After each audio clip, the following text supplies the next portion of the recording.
No tenía puesto él, debe ser eso. Hola, ¿cómo le va? Muy buenas tardes para quien se encuentra.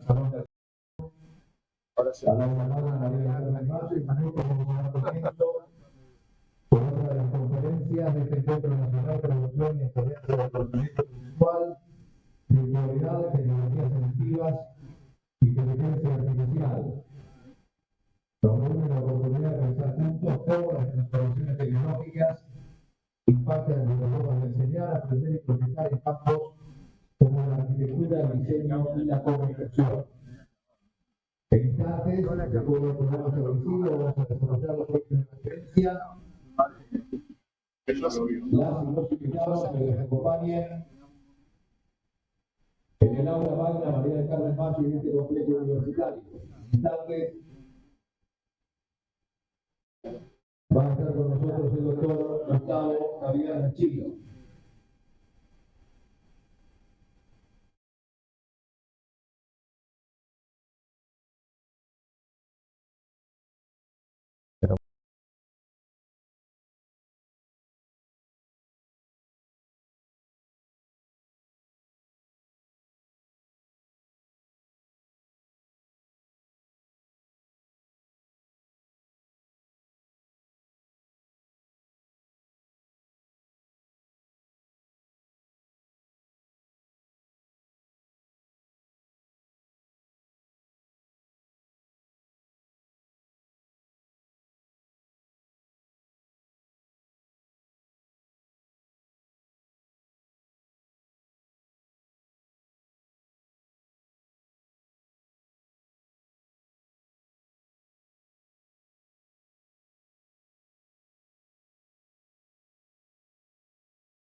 el presupuesto.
Así que van a ver. A usted la vicedecana.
forma parte del Comité de Inteligencia Artificial de la Universidad Nacional de Mar del Plata. Gustavo es ingeniero electrónico, doctor en Ingeniería de Organización Electrónica, títulos otorgados por la Universidad Nacional de Mar del Plata, es profesor asociado con dedicación exclusiva en la Universidad Nacional de Mar del Plata, investigador, director del Laboratorio de Bioingeniería del Instituto de Investigaciones Científicas y Tecnológicas Electrónicas, el CICE, que es un instituto de doble dependencia entre la Universidad Nacional de Mar del Plata y el CONICET.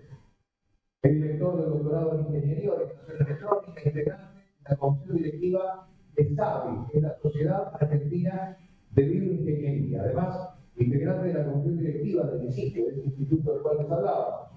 Docente de grado y posgrado en temas de ingeniería electrónica e inteligencia artificial. Ha dirigido y dirige tesis de grado, doctorado y postdoctorado en estas áreas. Dirige proyectos de investigación. Sus áreas de investigación abarcan técnicas de inteligencia artificial aplicadas al procesamiento de imágenes y señales biomédicas, en conjunto con la coordinación de proyectos de diseño de dispositivos biomédicos de adquisición y procesamiento de señales. Es el ingeniero electrónico, doctor en ingeniería Gustavo Javier Muccino, y en esta oportunidad nos va a presentar la conferencia Explorando la inteligencia artificial, sus modelos actuales y futuros. Un gusto y un honor que nos acompañe en este primer encuentro nacional del conocimiento artificial. Buenas tardes. Bueno, el honor es mío, el gusto es mío. Siempre es difícil hablar después de un locutor, pero bueno, vamos a hacer lo posible. Bueno, ya acá presentó Pablo de dónde vengo. La idea es salir un poco de lo reflexivo y entrar un poco también en qué es lo que pasa dentro de la inteligencia artificial, que es lo que intentaré transmitir en estos minutos. Así que bueno, también se habla mucho de modelos, se habla mucho de el modelo nueva versión, adentro, qué está pasando ahí en la computadora cuando uno utiliza estas cosas de inteligencia artificial. Bueno, aprovechamos el desarrollo que hemos tenido dentro de mi facultad, siendo Facultad de Ingeniería. Por supuesto, nosotros abordamos estos temas desde hace mucho tiempo, desde el, no sé, 1998 aproximadamente, cuando ni siquiera se le decía inteligencia artificial, ¿no? Bueno, culpa de trabajar en estos temas y dentro del laboratorio de bioingeniería, el cual dirijo hace unos años, los ejemplos que por ahí me surgen van a ser más bien de medicina o de ciencias de la salud, pero eso no quiere decir que sea la única aplicación. De hecho, estoy acá en un encuentro que no tiene que ver con eso, ¿no? Pero esa es la riqueza de la interdisciplinariedad que, bueno, es el fruto de ser miembros de acá de la Universidad Nacional, del cual es un orgullo para mí. Así que, bueno, muchas gracias a la invitación al decano y a todos los organizadores. Y bueno, vamos a ir viendo un poco la temática de esto. Represento también, además de la Facultad de Ingeniería y del Instituto de Investigaciones Científicas y Tecnológicas en Electrónica, a la Universidad FASTA, del cual también dirijo un grupo de Informática y Salud, que también aplicamos este tipo de tecnologías. Así que, bueno, todo el fruto de lo que van a escuchar viene de la interacción con toda esta gente y más, por supuesto, también. Bueno, creo que con eso queda claro de dónde vengo. La Sociedad Argentina de Bioingeniería, de paso, propaganda, estamos organizando un congreso nacional de bioingeniería acá en la ciudad de Mar del Plata en octubre, con una inscripción que nunca hubiéramos pensado, 850 personas, y siguen cuando esperábamos 500, así que se ve que Mar del Plata tiene buena convocatoria y bueno, está bueno ir practicando también en este encuentro en el que estamos ahora. Bueno, cuando nos hablan de inteligencia artificial, parece que todo es ciencia ficción. Nos han formado en el cine, en los libros, en el pasado, en la literatura en general, en que la inteligencia artificial eran las máquinas que piensan y que a veces incluso pueden superar nuestra inteligencia y entonces nos quieren pensar por nosotros y matarnos. Con todo eso en la cabeza, cuando mencionamos inteligencia artificial es como que nos da un poco de miedo, ¿no? Bueno, lo que tenemos que intentar es saber hasta dónde, si tiene sentido ese tener miedo o esa incertidumbre que nos dan estos temas, o si está bien, ¿no? Seguramente vieron alguna de todas estas películas y cada una aborda la inteligencia artificial desde distintos puntos de vista, algunos que siguen siendo ciencia ficción y otros que, bueno, por ejemplo, esta película, Her, que trata de que el muchacho se enamora de una chica virtual, que no está muy lejos de lo que hace hoy un ChatGPT o un modelo de texto que además bueno, tiene voz, ¿no? La verdad que no está muy lejos de eso. Así que algunas cosas son totalmente mentira, ciencia ficción absoluta, y otras se van haciendo realidad cada vez más, ¿no? Pero lo cierto es que por más películas que veamos y demás, adentro de lo que hoy denominamos inteligencia artificial, está todo eso que está ahí, que los estudiantes de no ingeniería, incluso algunos de ingeniería también, no les gusta nada, ¿no? Que es la matemática profunda, multivariable, cuestiones muy abstractas, ¿no? De numeritos, ecuaciones. Seguramente acá todos cursaron alguna vez una matemática, vieron derivadas parciales. ¿Para qué sirve todo eso? Dirían. Bueno, llega un momento en el que las cosas esas se utilizan, y hoy se utilizan tanto que aprieto una tecla y ya estoy utilizando una derivada parcial que viste en primer año y que nunca pensaste que alguien iba a utilizar para algo. La verdad es que la inteligencia artificial es una ciencia que ha conjugado ideas de un montón de ámbitos, de la matemática esencialmente. Sin la matemática esto no hubiera funcionado nunca. Pero también de la lingüística, de la filosofía, de la física. No quedó nadie fuera de eso, y hoy con el nivel de modelos que tenemos, el nivel de las cosas que se pueden hacer con la inteligencia artificial, necesitamos más actores todavía para que sea por el bien de la humanidad, ¿no? Pero bueno, no vamos a entrar tanto en la filosofía de en qué nos influye la inteligencia artificial todavía. Veamos un poco cómo era la inteligencia artificial o cómo los seres humanos intentamos poner no sé, una taxonomía, organizar los nombres de las cosas. Y la verdad es que como es una ciencia muy nueva, no es como las integrales definidas, que pueden ser de 1700, o el teorema de Pitágoras. Esta es una ciencia que tomó este nombre en los 60, se rediseñó el nombre en los 2000, entonces estas cosas es todo discutible, ¿no? Así que casi es una opinión personal o un enfoque que a mí me gusta, pero no tiene por qué ser compartido, ¿no? En los años 60 se hablaba de inteligencia artificial y ponemos ese nombre de inteligencia artificial simbólica basada en el conocimiento de alguien que sabía algo. En esos tiempos se hablaba mucho de sistemas expertos y los médicos, por ejemplo, que era una de las aplicaciones más clásicas, daban cómo diagnosticaban, o le explicaban a un informático cómo diagnosticaban en base a los síntomas, ¿no? Esa unión entre síntoma y diagnóstico son reglas. Y lo que hacían los sistemas era un sistema de reglas, un sistema informático, digo, implementaba un sistema de reglas que permitiera, dados los diagnósticos, dados los síntomas, ofrecer ciertos diagnósticos con una probabilidad, ¿no? Esto en realidad es inteligencia artificial hasta cierto punto, porque la computadora parece pensar, pero en realidad reproduce la línea de pensamiento de un experto, ¿no? Bueno, el concepto era este de sistemas expertos, ¿no? Incluso se formalizó bastante esto con lenguajes propios, Prolog, por ejemplo, Lisp, y los que trabajaban en estos temas intentaban como sonsacar el conocimiento de los expertos. Por eso después en informática se le llamó elicitar el conocimiento, elicitación del conocimiento. Bueno, si hay algún informático acá, conocerá la elicitación de requerimientos, que es lo que el cliente quiere hacer, digamos, en un sistema informático. Acá se intentaba elicitar el conocimiento y armar el sistema con eso. No tiene nada que ver con los sistemas que tenemos hoy disponibles para usar nosotros, ¿no? Esto, digamos que tuvo su auge en los 60 hasta los 90, por poner una línea temporal, pero nada de esto es exactamente de un día para otro, ¿no? Al mismo tiempo se generaba el enfoque conexionista, en el cual el protagonista era una neurona artificial. Inspirados en lo que hace una neurona biológica, ponemos un modelo matemático que haga cuentas y que simule que si la neurona se activó o no se activó según sus entradas. Robo la idea de la naturaleza y armo una neurona artificial. Digamos fines de los 70, principios de los 80 como modelo, ¿no?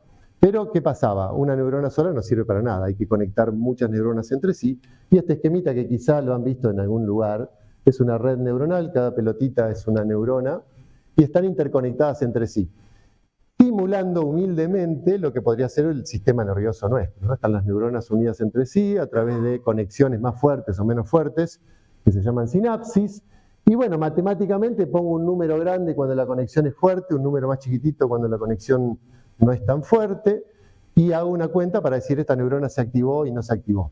Y la activación de una neurona, no sé, por ejemplo esta, condiciona la activación de esta neurona, pero también esta, según su fuerza de conexión. Simulando todo eso computacionalmente, decimos, bueno, tenemos una red neuronal. Hasta el año 2000, digamos, ni siquiera alcanzaba el poder computacional para hacer una gran red neuronal, pero ya se estaba viendo que podía llegar a funcionar muy bien y de hecho se estaban aplicando, ¿no? Durante la década del 2000 esto empezó a evolucionar conforme evolucionaba el hardware, así que espectacular, las redes neuronales empezaron a crecer y empezaron a sorprender incluso a los propios diseñadores o a los que tenían las propias ideas. Hay muchos tipos de redes neuronales y bueno, digamos que comparten este esquema de interconectar neuronas artificiales entre sí. Ese enfoque es el que se llama conexionista y estas redes neuronales ya son estrictamente matemáticas. Acá no hay, en una red neuronal pura, no hay pensamiento, no hay un conocimiento que yo le robo a un experto. Lo que hay en información son los datos. Por eso dice basada en datos. Y los datos son numeritos. Donde no hay números no se puede hacer una cuenta. Así que cualquier concepto que uno quiera trabajar en un sistema de red neuronal tiene que tener una transformación a números. Ahora les voy a mostrar casos y demás. Bueno, la verdad es que no nos podemos quedar con estos dos enfoques hoy por hoy porque ya sabemos, y adelantándonos, haciendo un salto temporal a casi la era actual, los sistemas parecen razonar, parecen generar texto que razonó, lo cual después discutiremos si eso es cierto o no. Pero lo cierto es que a veces parece que los sistemas informáticos autorrazonaran. Entonces, en este enfoque de la inteligencia artificial más general, uno podría darle un conjunto de datos a un sistema y que él se dé cuenta solo de lo que quiera hacer.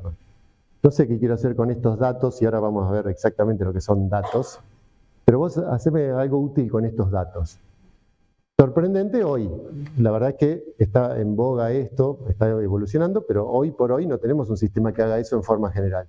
No voy a decir nunca más ninguna predicción al futuro porque le he errado en todas, en lo que va a pasar y en cuándo va a pasar. Incluso en estos 20 años que separan mi carrera como ingeniero, digamos, ¿no? Así que no voy a dar ninguna predicción. Esto hoy todavía no existe, pero quizá pasado mañana sí. Entonces no vamos a aventurarnos a nada de eso. Sepamos que hay enfoques que van a superar lo que vemos por afuera, por lo menos, al enfoque este de unir neuronitas entre sí. Pero quedémonos con la idea de que estos son entonces basados en conocimiento de la gente que sabe y esto está basado en el conocimiento que está oculto adentro de los datos. Antes de existir la inteligencia artificial, incluso así se llamaban los cursos y las asignaturas que dábamos en ingeniería, y quedaron con este nombre, incluso algunos, se llamaba inteligencia computacional más que inteligencia artificial, me refiero a los años 2000 hasta el 2008, 2009, más o menos, en el cual estaba indiscutido, la inteligencia artificial era lo otro que puse, la parte de reglas, la parte de conocimiento. Y estos eran los pilares de la inteligencia computacional. Bueno, las redes neuronales, que por supuesto siguen estando como parte de la inteligencia artificial de hoy. Los sistemas difusos, que se parecen más a esos sistemas expertos, en los cuales se puede calcular numéricamente cuando uno dice, bueno, esto está bastante bien, esto es bastante alto, altísimo, muy alto, bajito. Esas palabras se ponen en formas matemáticas, entonces parecía que los sistemas difusos eran una forma de trabajar con palabras. Incluso hay un trabajo muy relevante que se llama Computing with Words. Y la verdad es que no hacía nada que ver con lo que hacemos hoy, computando, haciendo cuentas con las palabras. Era humilde totalmente, se podía implementar en mucho menos que los telefonitos que tenemos hoy en día, y los sistemas difusos tenían y siguen teniendo esa virtud, ¿no? Son computacionalmente muy sencillos, pero potencialmente muy inferiores a los otros modelos que tenemos hoy, ¿no? Y una tercera pata es la computación evolutiva, que copiamos un poco la naturaleza. Ahí tengo un esquemita de lo que se llama un algoritmo genético. Ayer la doctora Toscano en su charla al final del día los mencionó también. Robamos la idea de la naturaleza, imitamos la evolución y la ponemos computacionalmente para resolver un problema. Uno tiene un objetivo e intenta resolver un problema a través de la imitación de lo que hace la genética. Combinar soluciones, crear como si fueran soluciones hijas de las soluciones padre, un enfoque muy raro computacionalmente que funciona espectacularmente. Bueno, acá tenemos bichitos o pájaros o peces. También se puede imitar el comportamiento de bandadas de pájaros, cardúmenes. Entonces, imitar a la naturaleza tiene su parte buena porque nosotros no entendemos exactamente por qué funciona, pero funciona. Las redes neuronales también cumplen eso. Hemos ido agregando neuronas y la verdad es que ya no entendemos muy bien por qué exactamente está funcionando, pero lo cierto es que a mí me resuelve un problema que ahora vamos a intentar determinar, ¿no? Y los sistemas difusos intentan copiar la línea de razonamiento del ser humano, de la mente, ¿no? Si pasa tal cosa, entonces pasa tal otra, sistemas de reglas, ¿no? De alguna manera robamos a la naturaleza, lo ponemos en un sistema computacional y funciona. A veces sabemos cómo exactamente. A veces tenemos una idea, la implementamos computacionalmente y ya no entendemos por qué funciona, pero funciona. Ya llegaremos a eso. Bueno, la verdad es que la inteligencia artificial hoy por hoy es ubicua, está donde queramos que esté, lo veníamos diciendo también en las conferencias anteriores. La verdad es que no podemos quedarnos afuera de esto, por eso dentro de la reflexión interdisciplinaria que hicimos en el Comité de Inteligencia Artificial de la universidad, surgen estas cosas. La gente de humanidades nos dice, no le digan que es una herramienta, porque es mucho más que una herramienta. Esto está metido en nuestra línea de pensamiento ya hoy. No es una herramienta que la uso y la dejo. Es parte de nuestro casi ecosistema de pensamiento, ¿no? Con esos detalles es que la inteligencia artificial se nos ha metido en nuestra vida y ya hoy nadie se impacta de que hace una búsqueda en Google y además de ponerle los links, le explica arriba, con texto humano, bien sintáctica y semánticamente, lo que está buscando, ¿no? Y ya ni nos sorprende eso, porque es parte de nuestra vida. Esta diapositiva no hay forma de que esté actualizada. Cuando la ponga va a ser vieja. Los sistemas de recomendación de Netflix o de Spotify que nos dicen cuál es la canción que te va a gustar, dado que escuchaste todo esto, hoy son parte de nuestra vida. Ninguna persona menor de, no sé, 30 años se va a asombrar de esto. Quizás los que somos mayores todavía nos impacta esta posibilidad. Y la verdad es que hagamos lo que hagamos, vamos a tener una solución de inteligencia artificial. A veces hago música y tengo sistemas de mezcla para copiar el tipo de sonoridad que tiene una determinada canción. Tengo técnicas para hacer de todo esto. ¿Vieron cómo intento no decir herramientas, ¿no? Porque tengo la deformación, la nueva formación de que está más integrado que una herramienta. Lo cierto es que algunas están buenísimas y otras no están tan buenísimas, pero no podemos evitarlas y sabemos que están, y no usarlas es el mismo error que usarlas mal, digamos, ¿no? Pero no es para eso que estoy acá, estoy para que veamos cosas que se pueden hacer con la inteligencia artificial y cómo se hacen un poquito adentro. Esto, Google no me paga, no soy sponsor, no es ni sponsor ni nada, pero la verdad es que se gastan mucho en mostrar interfaces que sean fáciles de utilizar, de modo que seamos todos esclavos, ¿no? de Google en este caso. Estas son distintas propuestas de Google de inteligencia artificial. Bueno, ya sabemos hoy que se pueden generar videos con una calidad que no se puede distinguir de una cámara. Bueno, texto, música e imagen serían todo lo que nos guía, ¿no? Jugando con estas herramientas, como para que veamos hasta dónde se llega, ¿no? Una foto con ciertos chiquititas, sin mucho detalle, un estilo y un fondo, y se puede crear una imagen que combina todo eso. Con el detalle que nunca creímos que un sistema computacional que se llama de visión artificial podría tener. Acá se ve, tengo tampoco Admit One me paga nada, pero justo ahí se ve, dice Admit One chiquitito que está en un brillo, ni siquiera se ve. ¿Y cómo pudo extrapolar esa marca chiquitita a ponerla ahí más grande? O una cadenita que tengo ahí, acá está totalmente destacada. ¿Qué hace el sistema? ¿Es inteligente? No, evidentemente ha habido algo que pudo abstraer lo que hay en la imagen a un significado, ¿no? Fue más que los píxeles de la imagen. Hay un significado computacional, pero sigue siendo un significado. Entonces se empieza a parecer que es inteligencia. Pero nosotros no podemos salir de nuestra cabeza de pensar que se han hecho números y cálculos para pasar de este set de imágenes a esta nueva imagen.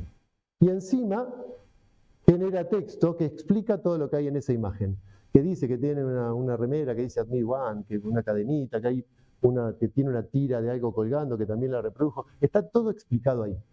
Bueno, llegamos al límite, ¿no? Ya si tengo una imagen me puede generar una nueva imagen con el detalle máximo y encima me explica lo que hay en la imagen con texto que el ser humano puede comprender y que no tiene errores de sintaxis ni semánticos, entonces evidentemente el sistema parece inteligente.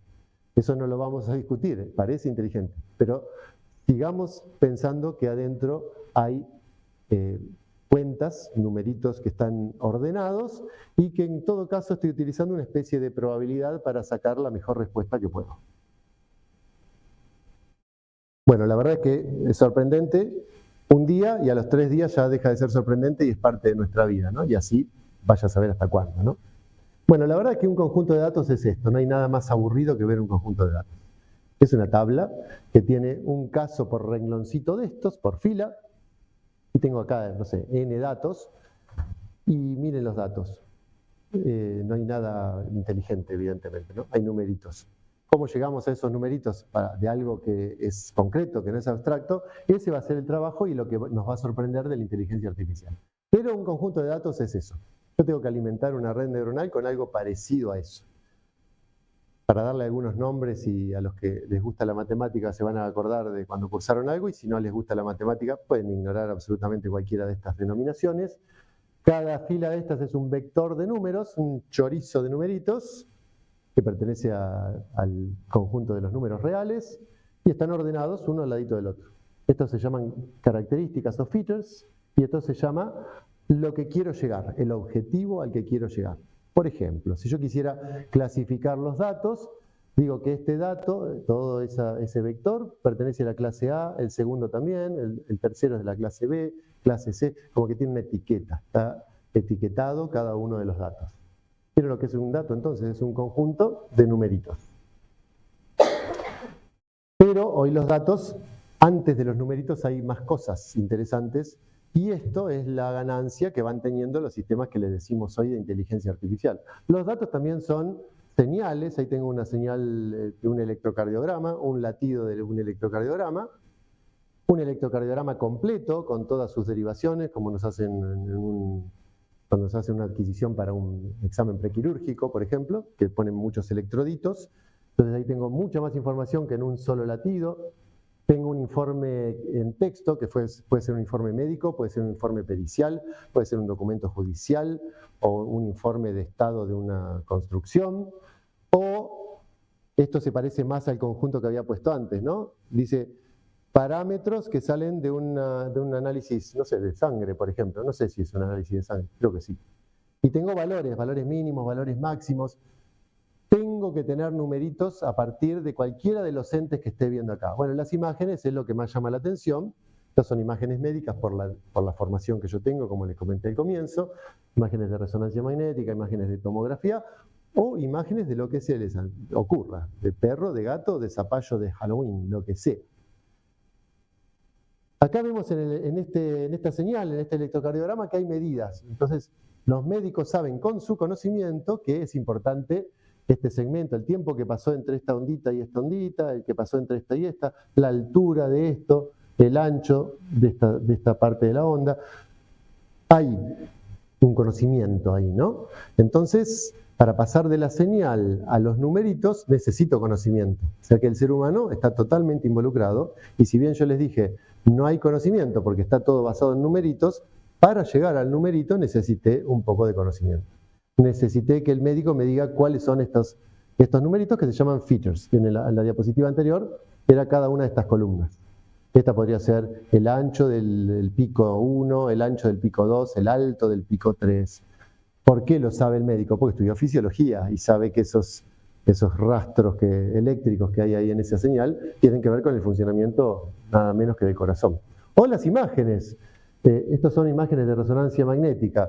¿Cómo un médico logra interpretar una imagen de resonancia magnética? Y porque sabe. Entonces dice, cuando es negro acá y hay blanco allá, entonces es líquido. O cuando hay una textura muy gruesa, entonces es, no sé, tejido hematopoyético, todas esas cosas que estudiamos en biología, en fisiología, en esas cosas que han quedado en otro lugar.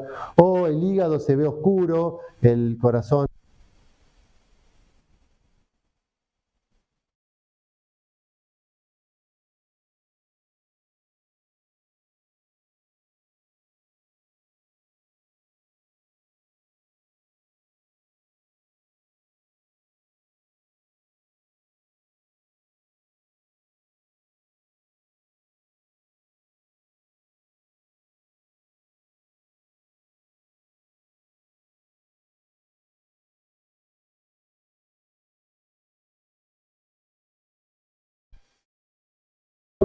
demostró que estos datos se transformaron en cada uno de estos datos,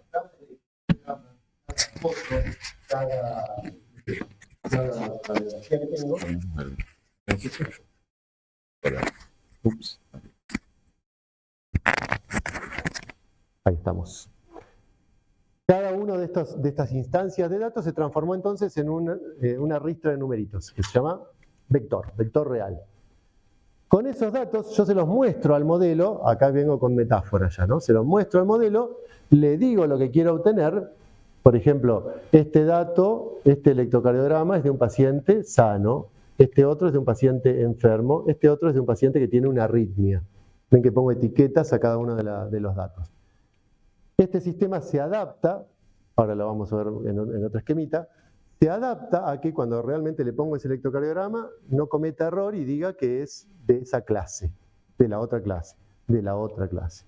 O bien, en vez de estimar una clase, podría poner un numerito. Entonces yo digo, no sé, esta señal, esto me resulta muy familiar porque son señales que nosotros trabajamos en mi laboratorio hace mucho tiempo, por eso el ejemplo médico, ¿no? Lo bueno es que todos tenemos arterias, entonces sepan que esta señal sale de cómo se mueve la arteria y de cuán rígida es una arteria.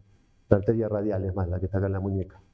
Entonces yo le pongo esta señal y le explico que es de un paciente, le muestro que es de un paciente de 36 años, otro que es de un paciente de 27 años, otro que es de un paciente de 80 años. Entonces el sistema se adapta para dar ese numerito e intentar estimar la edad del paciente. Estos dos enfoques tienen en la inteligencia artificial de hoy nombres.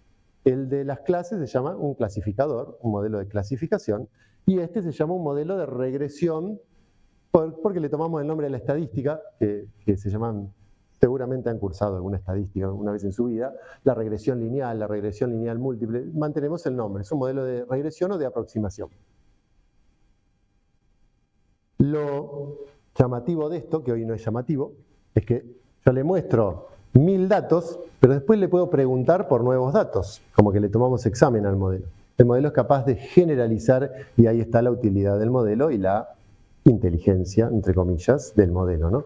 Una vez que esto está entrenado, que esto aprendió un conjunto de datos, le pregunto por un nuevo dato, le pregunto por un nuevo paciente. A ver, en base a lo que aprendiste, ¿qué edad tiene este paciente? 27. Pero el paciente tiene 60 años. Bueno, tiene sus arterias como el de uno de 27. Esa sería la forma de utilizar un sistema de este tipo, ¿no? O clase. Este paciente se murió, este paciente no se murió, entonces viene el nuevo paciente, clase se murió, le ponemos un rojito ahí en la historia clínica, algo está pasando, ¿no? Predice, son modelos predictivos estos, no son modelos de generación de nada. Todo esto es cierto si el modelo aprendió. Cuando decimos el modelo aprendió, modificó adentro otros números que tiene adentro, que se llaman parámetros. En los años 90, cuando yo era más joven, hablábamos de modelos de, no sé, cientos de parámetros. Entonces eran buenísimos porque yo podía identificar la textura en una imagen con cientos o miles incluso de parámetros, de numeritos adentro. Hoy estamos hablando de modelos de trillones de parámetros. ¿Por qué pudimos hacer ese salto conceptual? Porque las computadoras nos lo dejan hacer. No esta notebook que tengo yo precisamente, pero sí los sistemas de las empresas grandes que pueden procesar esa cantidad de información. Así que sepamos que acá adentro puede haber una red neuronal muy humilde como esa que está ahí dibujadita atrás de la cabeza esa, o puede haber un terrible sistema de trillones de numeritos guardados que hacen cosas mucho más llamativas, por supuesto, mucho más potentes, como iremos viendo. Así que estos son modelos predictivos o de análisis de datos. Pero a partir voy a poner años, pero no son los años clave, los años justos, ¿no? Pero digamos, 2010, se empiezan a estandarizar los modelos que 2010 es muy precoz todavía. En 2010 se empiezan a estandarizar los modelos que pueden ver, entre comillas, en imágenes. 2010, vamos a poner esa década. Terrible, porque ahora yo puedo decir que una imagen es enferma o sana. Hay cosas mucho más grandes que las que podía decir hasta ese momento, gracias a la capacidad computacional, ¿no? Pero en los 2000, vamos a poner 2015, poquitos años después, ahora nuestras brechas temporales son muy cortas, ¿no? En 5 años pasan muchas cosas. 2015 empiezan estos modelos que hemos llamado generativos. Como siempre, lo visual al ser humano le llama más la atención. ¿Por qué no se generaba texto? Porque no teníamos muy claro cómo poner el texto en la computadora, en numeritos en la computadora. Ahora veremos un poco más de eso. Pero sí íbamos sabiendo cómo poner información de las imágenes en una computadora. Entonces alguien habrá dicho, si puedo analizar la imagen, quizás puedo generar cosas parecidas. Y la imagen fue un poco lo que fue haciendo progresar esto de la inteligencia artificial generativa, cuando se generaban imágenes. Si hoy vemos una imagen generada con un algoritmo de 2015, nos reímos, decimos, es un perro deformado, es una cara que parece una foto, pero está toda pixelada, blurreada, no tiene nada que ver con no poderla distinguir de una foto real, ¿no? 2015. En el 2017 ya no decíamos lo mismo. En el 2019 ya nos empezamos a sorprender. En el 2020 ya somos incapaces de distinguir un rostro real de una fotografía, de una fotografía creada por un modelo de esto. Pero no solamente evolucionamos con las imágenes, hemos evolucionado con cualquier cosa que podamos poner en un vector de numeritos. Sea una imagen, entonces ahora podemos generar un electrocardiograma también. Sí, podemos generar un electrocardiograma falso. Podemos generar otras señales médicas falsas y podemos generar audio falso, una canción falsa en base a lo que el sistema acá aprendió adentro. Acá le cambié un poquito la forma que está representado esto. Ahí tiene las pelotitas que eran las neuronas, un modelo más sencillo. Ahí puse otras cosas que se hacen, no sé, computacionalmente, que hacen que la información esta se vaya comprimiendo hasta llegar a una ristra de numeritos. Tengo que llegar a un dato numérico. Bueno, estos son entonces modelos generativos. También se entrenan con un objetivo, que puede ser generar una imagen determinada. O sea, si yo pongo esta imagen acá, generame esta imagen en la salida. Por ejemplo, pongo una imagen de un paisaje de día y le digo que genere el paisaje de noche, o pongo una imagen en grises y le digo que me genere la imagen en color, o bien le muestro imágenes de lo que quiero que el sistema aprenda y ponga acá en sus parámetros, en sus numeritos, y le muestro lo que quiero que obtenga en la salida, todo desordenado. Una locura. Lo que hace 15 años era imposible de decir, hoy se puede hacer gracias a las cuentas que podemos hacer acá adentro.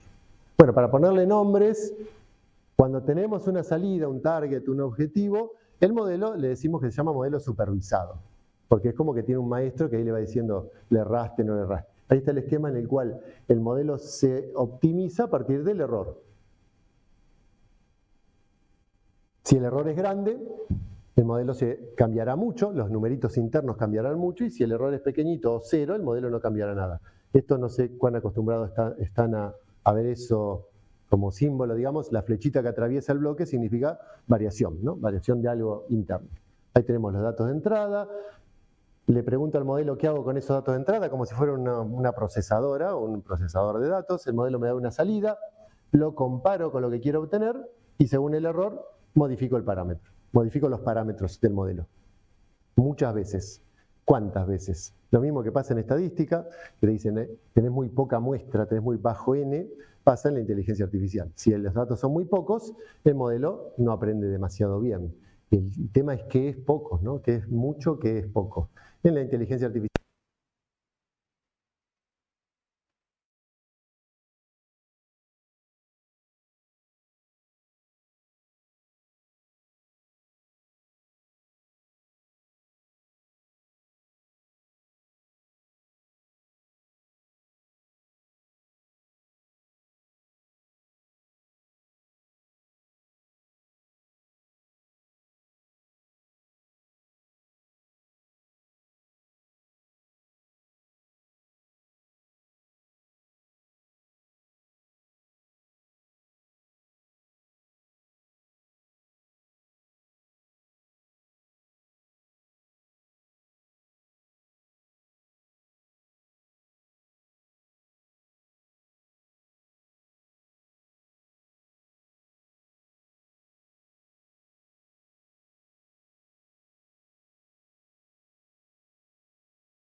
Pero me fui de tema porque lo que vale acá es que el aprendizaje se llama supervisado cuando tengo targets o objetivos. Casi todos los sistemas que estamos utilizando hoy, y en particular los sistemas generativos de texto, son de aprendizaje supervisado. Yo sé lo que quiero obtener, bueno, ya llegaremos a eso. Sé lo que quiero obtener y con eso el sistema aprende. El enfoque contrario sería el no supervisado, en el cual no le doy un objetivo y humildemente lo que...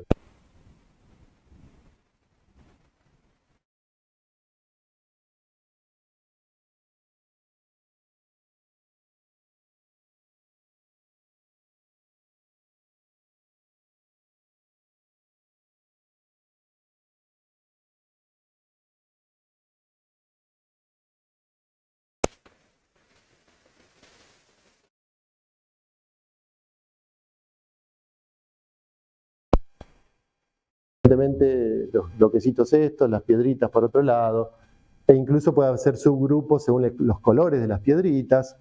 El criterio de agrupamiento. Si uno da un criterio de agrupamiento, el modelo de inteligencia artificial, siempre entre comillas, podría hacer eso con los datos.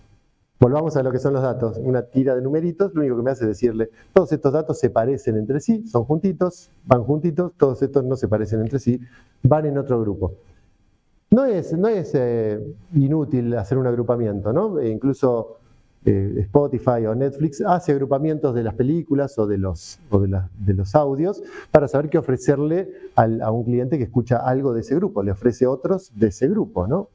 ¿Cómo pudo hacer Netflix para procesar datos, procesar películas? Y tuvo que transformar la película en un conjunto de numeritos a través de, no sé, la categoría, la duración, la cantidad de actores, la oscuridad promedio de la película, todas las características que uno se le puede ocurrir que alguien tiene que haberlas ido diciendo, ¿no?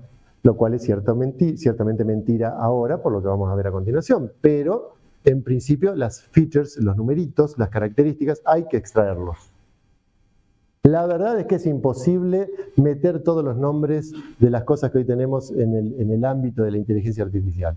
Esto es un humilde esquema robado de 1000 lugares y ninguno está de acuerdo con nadie, así empezó todo, ¿no? No tiene los nombres bien adecuados, pero tenemos la inteligencia artificial que involucra a lo que se llama Machine Learning, casi es un sinónimo, Machine Learning, inteligencia artificial, necesito datos, proceso datos, el sistema se adapta, eso es Machine Learning en realidad. El Deep Learning que ahora les voy a presentar estaría dentro del Machine Learning y la inteligencia generativa como que necesita esto del Deep Learning, ya se va adelantando, ¿no? Deep, profundo, aprendizaje más grosso, digamos, aprende más de lo que nosotros nos hubiéramos imaginado que podía aprender un sistema. Y aparece acá en los NLP, Natural Language Processing, el texto dando vueltas, que involucra todo, involucra el Deep Learning, la inteligencia generativa, el Machine Learning y el concepto de inteligencia artificial. Ya no se sabe dónde ponerlo. Entonces es un humilde intento de poner las cosas en un lugar que no está claro. Lo importante es tener claro el concepto de lo que estamos haciendo. Y hoy por hoy, los actores, los stakeholders, como dicen los informáticos de la inteligencia artificial, van siendo más y distintos. No podemos decir, la inteligencia artificial puede vivir sin alguno de estos. También es un intento humilde de poner quiénes hacen, quiénes usan y quiénes piensan sobre la inteligencia artificial. Están los desarrolladores, claro, sin ellos no tendríamos los sistemas informáticos que los hacen funcionar, por supuesto, ¿no? Y los que tienen las ideas también. Eso me encanta ser parte de eso, formar a los chicos que hoy tienen 22 años, que son los que hacen mover toda esta rueda. La rueda no se mueve por gente de 50 años como antes, que eran los que sabían todo. No voy a decir sabíamos para que no queden claro que yo también tengo 50, pero más. Pero los que mueven esto son los chicos jóvenes. Las grandes ideas de la inteligencia artificial salieron de chicos de 22 años, claro, con recursos informáticos impensables quizá por trabajar en universidades enormes, pero no por ser sobrenaturales, sino por ser libres en la creatividad. Incluso por irse, y acá quizá alguien se enoje un poco, por irse afuera del método científico. No me importa la publicación, no me importa que un árbitro no me acepte lo que estoy proponiendo. Esto funciona. Bueno, como toda revolución fue rechazada en algún momento, ¿no? Los creadores es gente realmente muy joven. Veo que hay también jóvenes en el público, lo cual sepan que hoy es el funcionamiento de todo esto está dado por esa generación que no le tiene miedo a la idea y a desarrollar. Claro, culpa de todo esto, necesitamos otras cosas. Esto se empezó a poner cada vez más difícil de limitar de alguna manera. Entonces, tienen que venir los reguladores, acá necesitamos abogados que digan, pará, porque esto que estamos obteniendo ahora es peligroso, porque puede pasar tal cosa, porque hay responsabilidad civil, porque hay responsabilidad penal, porque te estás metiendo en un lío, digamos, ¿no? Y quienes piensen en todo esto, ¿no? Los filósofos que paren un poco, siéntense a pensar qué estamos haciendo, porque esto realmente se están obteniendo resultados que nos están influyendo, como ustedes ya saben, ¿no? Cuando hace 20 años yo no pensaba en esto, yo como docente de inteligencia artificial, que no se llamaba inteligencia artificial, yo no pensaba en esto, yo pensaba que iba a automatizar un proceso de detección de fallas inteligentes, nada más, y que eso no tenía ninguna implicancia ética, ni moral, ni nada de eso. Sí los datos médicos por ahí, pero el dato, no el sistema en sí, ¿no? Y hoy estamos metidos y necesitamos esta gente que piense en eso, ¿no? Y los usuarios finales, ¿quiénes eran los usuarios finales? Eran científicos fundamentalmente. Y hoy somos todos. Prendo la computadora y tengo el celular y tengo Gemini, GPT, modelos de generación de texto, de imágenes, de música, lo que quiera, ¿no? Así que los usuarios finales ahora somos todos, sin ninguna duda, ¿no? Y bueno, esto se mete en lo más importante de nuestra historia, que es la educación, ser estudiante, ser docente, ¿no? Ahí está el rol también de esta comisión de inteligencia artificial que intento promocionar subliminalmente, ¿no? Alguien se tiene que sentar a pensar en esto, qué estamos haciendo, qué permitimos, qué está bien, qué está mal, y humildemente hay que hacer los aportes de alguna manera. Nos ha revolucionado la educación y la educación nos lleva a todos puestos.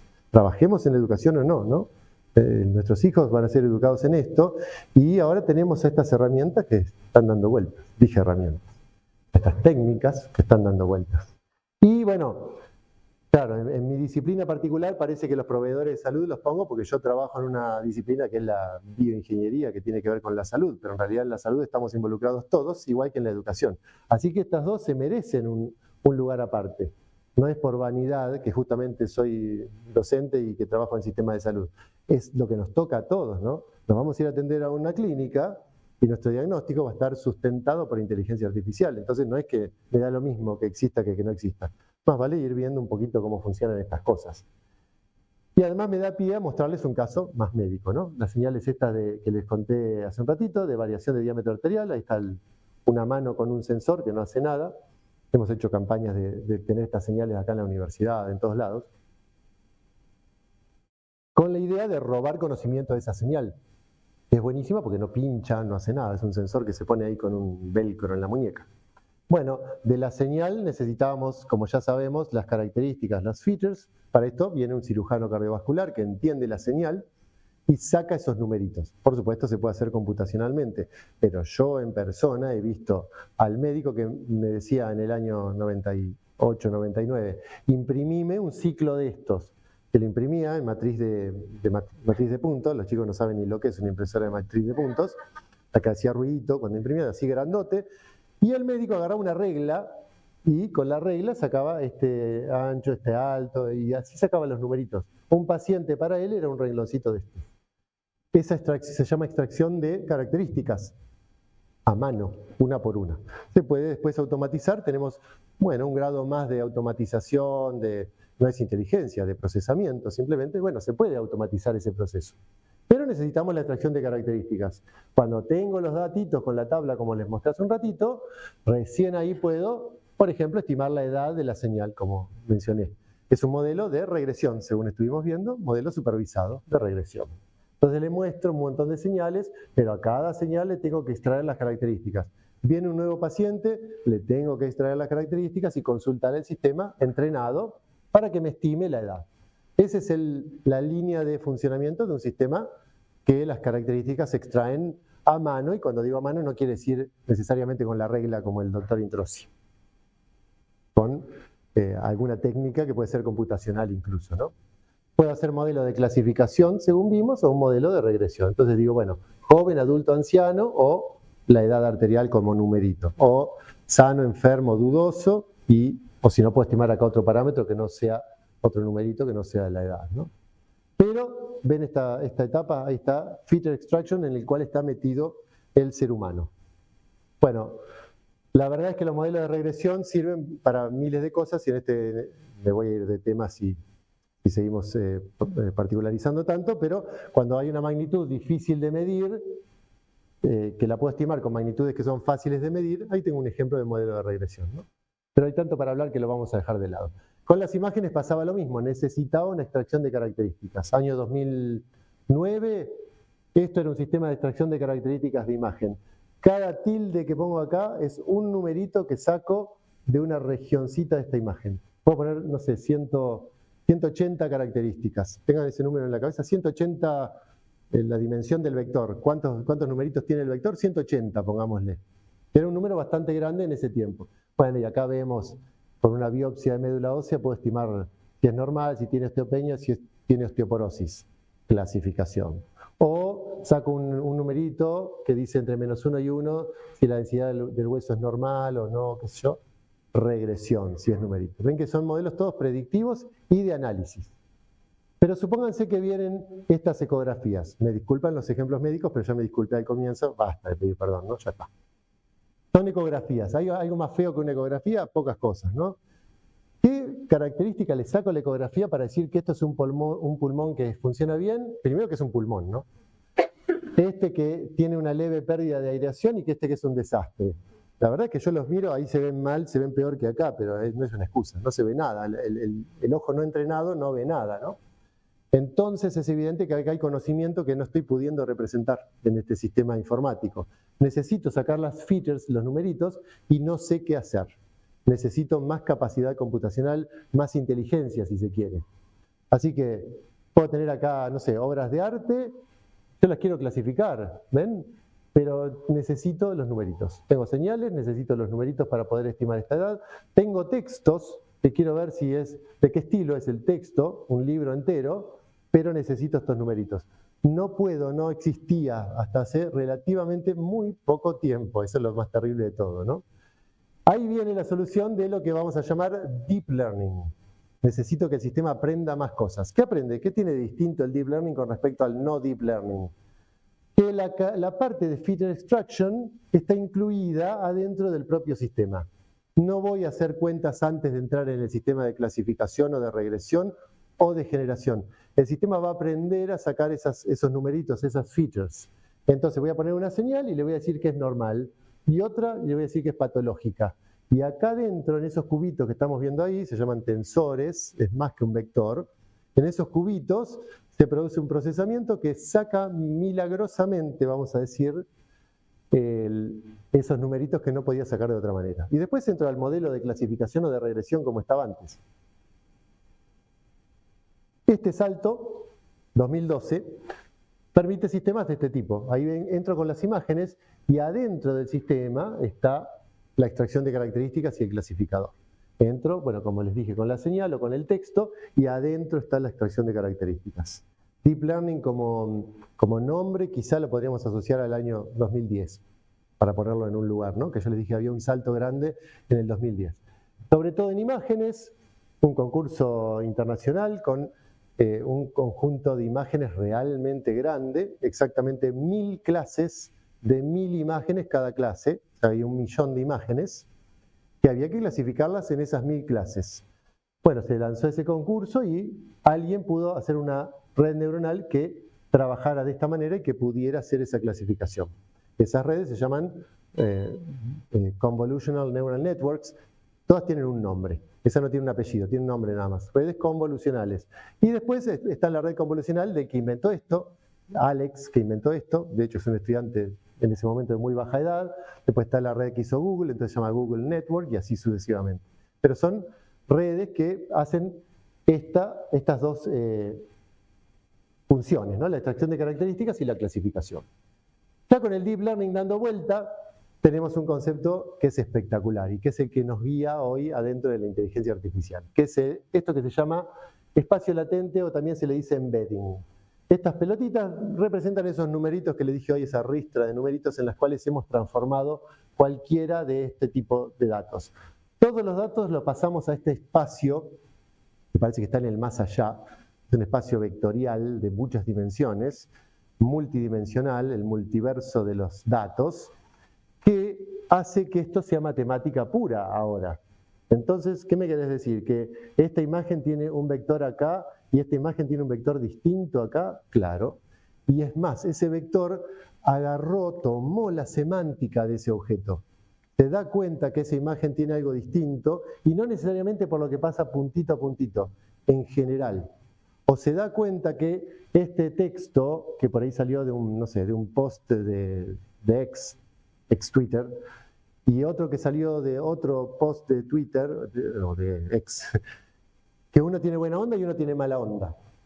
Se captaron otras cosas que antes no se podían captar. Entonces, el modelo este, que es de Deep Learning, ha logrado procesar, también con un poco de conocimiento previo, pero con más computación que conocimiento previo, logrado procesar el texto, las señales, las imágenes y por supuesto los numeritos que teníamos antes, que teníamos que hacerle muy poco, ¿no? Si yo me paso al espacio acá, al espacio latente de dimensión de una determinada cantidad de numeritos, hoy mencioné 180 y pico que teníamos en las imágenes de textura. Hoy podemos hablar de 1000 de estos, o de 500 dimensiones, o de 10.000 dimensiones. La única limitación es computacional, ¿no? Quizás yo puedo mezclar el espacio latente de esta resonancia con el informe de esa resonancia y lo sumo. Sumo una imagen a un texto, una locura que en nuestro mundo humano, aquel lado, no tiene nada que ver. Pero en este mundo, que es el mundo matemático, hago lo que se me antoja con los vectores. Si yo sumo el vector de texto con el vector de la imagen, tengo un nuevo vector que representa la información combinada. ¿Y esto es ciencia ficción? No, es matemática. ¿Y ese vector realmente tiene la información de las dos cosas? Y la verdad es que podemos creerlo o no creerlo, pero los sistemas funcionan de esta manera, entonces evidentemente funciona, ¿no? Evidentemente es cierto que se puede hacer eso. En un modelo de clasificación de imágenes, como para dar algunos ejemplos, ahí tenemos la imagen, lo metemos en un modelo de clasificación de Deep Learning y sacamos con esa foto medio mal sacada de esa cápsula de Petri si esto corresponde a un líquido normal, dudoso o patológico. Imagínense la utilidad que puede tener esto en un sistema de almacenamiento médico. No me quiero particularizar en la aplicación, ¿no? Pero esto viene de pacientes que están en su casa, que se sacan este líquido, el líquido peritoneal.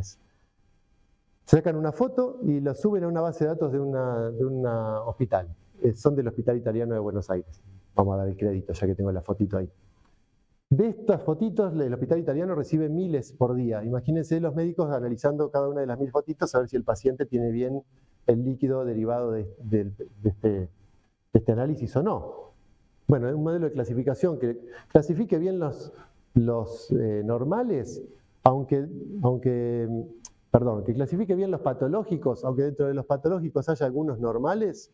Imagínense la carga que el médico se libra con eso, ¿no? Va a tener que analizar 6 patológicos y justo uno era normal. No importa, analizó 6 en vez de 1000 que podría tener en el día. Los modelos de clasificación siguen siendo una ganancia espectacular. En imágenes después tenemos modelos de localización. Esto es de un video de Diego Torres, de una de las últimas canciones, y utiliza un modelo que se llama You Only Look Once, YOLO, que son redes neuronales que reconocen dónde están determinados objetos y ahí dice dice person, e incluso algunos ponen la probabilidad de que es una persona. Ahí dice truck, car, con la probabilidad, ¿no? Y incluso acá duda si es car o truck, está encerradito, ¿no? Es más que clasificar la imagen, estoy detectando un objeto automáticamente y en tiempo real, lo hace en el video. O sea, podría haber sido editado el video de Diego, ¿no? Pero no necesariamente funciona en tiempo real. O más todavía, puedo segmentar un cachito de la imagen. Ahí tengo una tomografía cardiológica y segmento las cavidades del corazón o no sé, la médula espinal. Y acá segmento la parte de materia gris y, no sé, algo cerebral, pero ven que está marcado el bordecito. Cada vez es más complicada la tarea que estamos haciendo en imágenes. Estas 3 cosas, clasificar las imágenes, detectar el objeto o segmentar la imagen, hoy son cosas de todos los días, así que ni nos van a sorprender. La cuestión es que todos estos métodos, sean para generar o sean para predecir, como les mostré recién, necesitan los datos. ¿Y de dónde obtenemos los datos? Es la pregunta que tendríamos que hacernos, ¿no? Los datos salen de algún lugar. Ahí es donde, por ahora, necesitamos bastante humanidad, porque, por ejemplo, dice uno, quiero utilizar inteligencia, esto es típico, re típico, como está de moda la inteligencia artificial, quiero utilizar inteligencia artificial. Bueno, ¿qué querrías hacer? Y no hay respuesta a veces para eso. Evidentemente no puedo lograr lo que no sé que quiero lograr, ¿no? Así que lo primero que hay que pensar es qué quiero hacer con la inteligencia artificial. Si me voy a sentar adelante del ChatGPT o de Gemini o del marca que sea a jugar, Bueno, puedo jugar, pero la verdad que no me está solucionando la vida ni me está aportando nada. Tengo que tener un objetivo. Y encima, por ejemplo, hacemos un sistema de inteligencia artificial para detectar grietas. Ok, necesito 1000 casos con grietas y 1000 casos sanos. ¿Se acuerdan del tema de entrenar al sistema? Entonces me dice, no te puedo conseguir tantos casos. Termina el diálogo, por lo menos conmigo termina. Entonces no puedo entrenar nada, listo, chao, vamos a otra cosa. No son modelos mágicos, necesito la información dada en los datos. ¿Por qué hay modelos que parecen mágicos? Porque hay una cantidad de información increíble, que incluso se la damos nosotros. Recién lo comentaban en la charla anterior también, ¿no? Cada post que ponemos en Facebook, no sé, el audio que está capturando el teléfono en este momento, datos, hechos con inteligencia, ¿no? Cuando mi mamá hacía test para ver si era un ángel o un demonio, puso su nombre, su edad, algunos otros datitos, hay datos de la humanidad en general que pueden ser procesables, no digo para hacer cosas malas, pero los datos los damos nosotros en general. Pero para hacer una tarea en particular necesito casos particulares, ¿no? Y eso es lo que a veces no es fácil de conseguir. Miren, estos dos médicos están mirando ahí una ecografía y la médica dice, para mí es un caso de consolidación, significa que los alvéolos están pegoteados entre sí, no funciona el pulmón. Y él dice, no, para mí tiene líneas B. Entonces yo soy el ingeniero, yo necesito que me digas consolidación o líneas B, no discutan entre ustedes, díganme. Etiquetar los datos es una tarea tremenda. Si yo quiero segmentar la imagen para el cachito ese de cerebro, como les mostré, necesito, no sé, 10.000 imágenes con el cerebrito marcado. Necesito, o por lo menos un ser humano que valide lo que hizo un sistema medio automático, ¿no? Un ida y vuelta. Lo cual me voy a cubrir, porque estas cosas cada vez están siendo más inteligentes también, ¿no? Inteligentes. Pero la verdad es que necesito los datos como para que esto empiece a funcionar. Tengo que saber de dónde son los datos, por eso la geolocalización sigue siendo importante. No es lo mismo un sistema arquitectónico argentino que un sistema arquitectónico de Estados Unidos, ni hablar de los datos médicos argentinos respecto de África, no tiene nada que ver. Estas señales que yo les decía, una señal tomada en Argentina que una señal tomada en Europa. Nuestra fisiología funciona un poquito distinto y a veces intercambiamos modelos sin tener la noción de que no funciona igual. El modelo, que no lo tengo ahí en el medio, se adapta a cualquier modelo que estén pensando. Si el modelo GPT fue entrenado con datos de solamente Estados Unidos para ciencias jurídicas, no va a funcionar en Argentina. Además del idioma, no va a funcionar en su ideología, en la semántica que contiene todo eso, ¿no? La geolocalización de los datos a veces no la tenemos en cuenta y es tan importante como decir cuántos datos tengo y de qué calidad son los datos. Y encima, datos diversos dentro de lo que quiero aprender a hacer, ¿no? Ahí tengo el dato que es distinto, en realidad es el más importante. Si yo quiero detectar una enfermedad en una señal de audio y quiero detectar con el audio Parkinson, fíjense que es dificilísimo saber qué puede haber de distinto en una persona que habla, que tiene Parkinson o que no tiene, o que está por desarrollar Parkinson. Necesito enfermos de Parkinson que hablen y enfermos de Parkinson y no enfermos de Parkinson que hablen. Voy a tener miles de no enfermos, por suerte. ¿Y cuántos enfermos voy a tener? Algunos, poquitos. Si yo entrenara con lo que dispongo de los datos, quizá hago esto, le enseño al sistema todos los no enfermos y unos poquititos enfermos, y el sistema aprende todo lo que es no enfermo, o sea que nunca va a detectar lo que realmente quiero detectar. Los datos tienen que estar balanceados, tiene que haber de todas las categorías. Si quiero un sistema generador de rostros, lo tengo que entrenar con rostros. Pero si quiero que los rostros sean de distintas etnias, tengo que darle rostros de distintas etnias. Si le pongo 1000 caucásicos y 5 de raza europea, o de un determinado lugar, obviamente eso no los va a aprender, no le va a dar ninguna importancia, ¿no? Así que los sistemas dependen no solamente de cómo está construido el sistema computacional, sino también de dónde sacó la información, que ya no es humana, sino que es de los datos. Bueno, y por supuesto la anonimización de los datos. No existe anonimizar, pero ya lo usamos siempre. El tema de proteger los datos siempre nos va a quedar dando vueltas, en los datos médicos ni hablar, y en los datos que nosotros ponemos en todos los formularios sabidos y por haber de Internet. Bueno, la política de privacidad es importantísima y bueno, no siempre se tiene en cuenta, pero excede lo que queremos ver hoy, ¿no? Bueno, veamos un poco de los modelos generativos. Un modelo muy clásico que hoy ya me queda antiguo, 2015, pongámosle, 2017, progresando, se llaman así, Generative Adversarial Networks, GANs. Estos sistemas hacían pelear a un clasificador, como ya vimos, que dice esta imagen es real o esta imagen es trucha, es fake, versus, bueno, el clasificador que quiere, siempre reconocer las imágenes que son reales y hacerlo bien, ¿no? Y darse cuenta que una imagen está generada por algún sistema generativo. Y después tenemos un generador que se hace cada vez mejor, que quiere pelearlo al discriminador, al clasificador, para generar imágenes tan buenas que el clasificador se confunda. Se pelean el generador y el clasificador. Si logramos hacer que el clasificador, se equivoque siempre cuando acá pongo una imagen generada y se crea que es real, entonces este generador pasó a ser un milagro hermoso, que son todos los generadores que tenemos ahora, Banana de Google y bueno, no sé, DALL-E, todos esos que tienen nombres que están disponibles en Internet. Genero imágenes también porque por lo general han sido peleados contra un discriminador que lo hicieron equivocar lo suficiente, digamos, ¿no? Ese era el enfoque original de esos años, digo de esos años como si fuera hace, no sé, un milenio, y estoy hablando del 2018, ¿no? Un poquitito antes de la pandemia.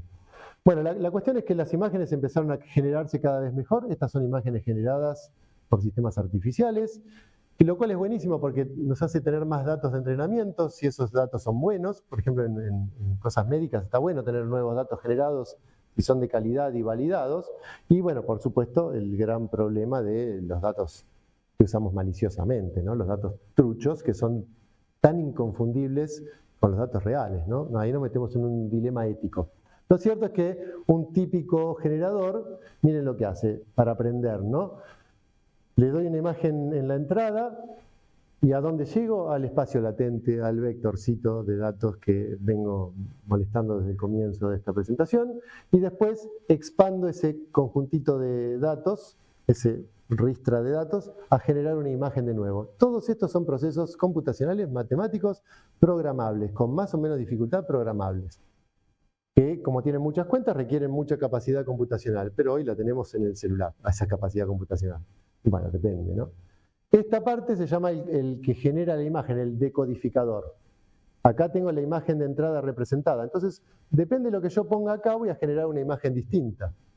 Y si le enseño que en vez de darle solamente el espacio latente de la imagen, le pongo también ruidito relacionado con esa imagen, entonces quizá entreno con la imagen del mar, y acá me genera diversas imágenes de mar, estadísticamente, que tengan que ver con el mar, pero le agrego un ladrido de perro y se lo sumo al mar, entonces acá me sale un perrito que juega en el mar.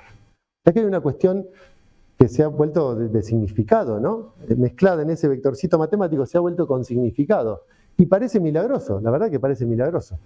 ¿Qué pudo lograr esa locura? Y las conexiones neuronales que hay acá adentro, miles de conexiones neuronales que hay acá adentro, y la verdad que no sabemos cómo funcionan. Son tantas cuentas que no sabemos cómo funcionan. Y funcionan. Está bien programado, tenemos la forma determinística de hacerlo, pero por qué funcionan no sabemos, como tampoco sabemos exactamente cómo funciona nuestro cerebro ni nuestro sistema nervioso, lo sabemos un poco. Bueno, las cosas que se pueden hacer, por ejemplo, colorear una imagen, y enseñándole muchas imágenes en grises, dándole imágenes en color, como dije hace un ratito, uno podría colorear imágenes, colorear una película con relativamente poco esfuerzo. Todo esto no es ciencia ficción, está puesto en el Photoshop, en el Corel Photopaint, en los programas bueno, en sitios online que nos permiten jugar con todo esto, ¿no? Bueno, la verdad es que generar imágenes produce todas estas cosas. Salidas inesperadas y la verdad que novedosas. Hay unas mezclas de imágenes que no se me hubieran ocurrido. Acá quizá no se me hubiera ocurrido, es lo que más tiene que ver con este encuentro que estamos teniendo acá, ¿no? No se me hubiera ocurrido y lo hizo un sistema computacional. Y bueno, con un poquito de humildad decimos, un poquito me aportó. No me reemplazó, pero un poquito me aportó. La verdad es que un sistema generativo de hoy, con la calidad que tiene, puede aportar. Lo que sí, esto está basado en datos. Por supuesto, ya lo doy por recontrasupuesto. Si no tengo buenos datos de entrenamiento, esto me va a dar ideas que no me sirven, ¿no? Por supuesto que esto puede tener errores o artefactos, se le llama a una parte de la imagen que está fea, y que en realidad va a generar lo que se le antoje, porque la generación es estadística. Incluso con el mismo vectorcito de entrada, puedo llegar a tener una imagen diferente, porque hay un procesamiento que no es absolutamente determinístico, le dejamos un poquito de grado de libertad. Entonces, guarda con esto y guarda, por supuesto, con lo que generé. No voy a meter en eso, para eso habrá otras conferencias, habrá otras cosas, ¿no? De quién es lo que generé, ¿no? De quién es la imagen. ¿Es mía? ¿Es del sistema que generó la inteligencia artificial o es de los datos de entrenamiento que andás a ver de dónde salieron, ¿no? Bueno, esa es una discusión que va a seguir en boga, supongo, por mucho tiempo, pero que habrá que irla siguiendo teniendo en cuenta, ¿no? De quién es lo generado y de quién es la responsabilidad de lo generado. Bueno, hay casos judiciales que podríamos citar ya muchísimos, en el cual se ha determinado, por lo menos judicialmente, el culpable de un problema producido por una imagen generada. Pero por suerte no es algo que me toque a mí discutir ni reflexionar hoy, ¿no? Las otras cosas que se fueron haciendo, estos son trabajos 2017, 2018, eran muy básicos y sin embargo estaba buenísimo. Le doy un gráfico así nomás y le digo, bueno, llenámelo de una textura tipo cuero, o tipo tela, o combinar cuero con tela. ¿Dónde le doy la información del cuero y la tela al dibujito? Primero el dibujito lo transformo en un vector y le sumo la textura de tela o de cuero y genero la misma imagen con esa nueva información de textura. Todo esto que digo parece que es como mentira, ¿no? Como que estoy diciendo una cosa que no puede ser y es como funciona todo, así que evidentemente mentira no es. Bueno, algunos ejemplitos porque el tiempo vuela. Algunos ejemplitos más de esas épocas, generación de ambientes, uno no sabe qué hacer. Puede ser un puntapié inicial, necesito un ambiente cálido para de tanto por tanto, bueno, sé que hay varios sistemas de generación de este tipo de ambientes. ¿Qué me va a reemplazar a un decorador o a un arquitecto que me diga dónde está la mejor manera de poner al Feng Shui? No, es una idea que esto me puede dar y que no es una herramienta, es parte de nuestra vida. La podemos tomar o la podemos dejar. Pero de ninguna manera el mensaje tendría que ser, me reemplaza, ahora puede diseñar cualquiera. Y la verdad que no, porque esto es una primera aproximación. Pero quizá un buen boceto o una idea que no se me había ocurrido, sí podría venir desde eso que está ahí.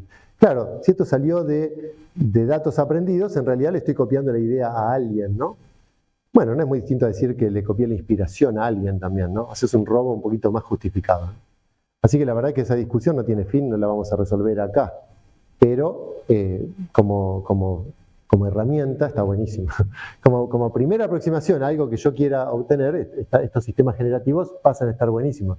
Miren la evolución, ¿no? De 2014, los pixelamientos, la difuminación que tenían estas imágenes, los errores que tenían las imágenes, a lo que fuimos obteniendo, ya en 2017 podíamos obtener un rostro irreconocible de una fotografía. Y hoy estamos en 2025, es imposible, no el rostro, todo el entorno, el paisaje y demás, casi sin errores. A veces uno decía, bueno, generá el ser humano con un perrito atrás y el perro era un monstruo con 5 orejas y 4 ojos, pero no pasa eso ahora, porque los sistemas, ¿qué pasa? Van siendo cada vez más grandes en parametrización y cada vez hay más datos de entrenamiento. Ven que siempre termino en lo mismo, ¿no? Los parámetros, los datos de entrenamiento. 2018...